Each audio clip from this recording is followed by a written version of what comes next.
uhlale ungaphingi.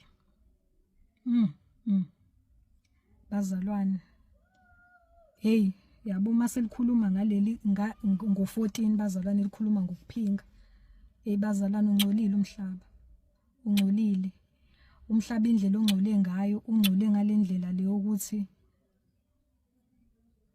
ziningi izinto ezenzakalayo bazalwane. Kubantu abaningi imizi eminingi ichithekile ngenxa yaso lesono lesi sokuphinga bazalwane. And isono uNkulunkulu asizondayo. Siyakhumbula nakuDavid ukuthi kwenzakalani bazalwane.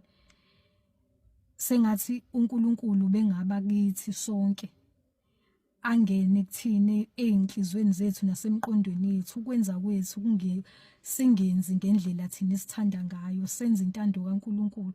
Ngoba bazalwane, miningi imindeni echithwe isono sokuphinga bazalwane. Thola ukuthi umuntu ushadile aphinge bazalwane, enze ukungcola. Thola ukuthi uyasebenza, enze ukuganga emsebenzini, aqonywe noma aqome emsebenzini. Mina bengingacabanga ukuthi ikhona ukuthi angikaze ngilithole empilweni yami ithuba lokuthi ngisebenze umsebenzi, mhlawumbe engizosebenza nabantu, ngike ngithole imisebenzi nje ebhedayo bazalwane, nothi imisebenzi esile leyo kusebenza ey'ndaweni la uzosebenza khona nabantu.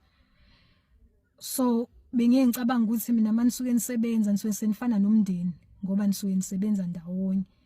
Kepha indlela izinto ezenzeka ngayo masibuka, miningi imindeni echithekayo bazalwane. And isono sokuphinga siyalimaza bazalwane, siyalimaza ngoba uNkulunkulu akazwani naso, akazwani naso.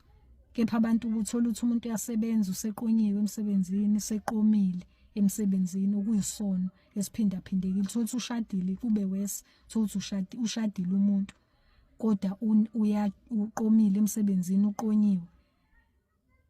Isibindi nje sinjalo umuntu usithathaphi sokuthi aphume emsebenzini ahambe, wena wazi ukuthi emsebenzini mawunkosikazi noma umkhwena wakhe, kanti wena uyazi ukuthi uyowenzani ufike asebenza aphinde enze nezinye izinto ezingekho right. Bazalwane, sengathi uNkulunkulu besingamsaba ngoba kukhombisa ungamsaba uNkulunkulu, ngoba kukhombisa nje nokungabi nawo unembeza, nokungabi naye nje uNkulunkulu. Suku-empty mawukwazi ukuthi wenze isono esikanjalo bazalwane, ngoba uNkulunkulu akazwani nje nokungcola. Yazi ukuthi uNkulunkulu uyakwazi ukuthi akhulume nawe ngezinto ezisimpuli bazalwane.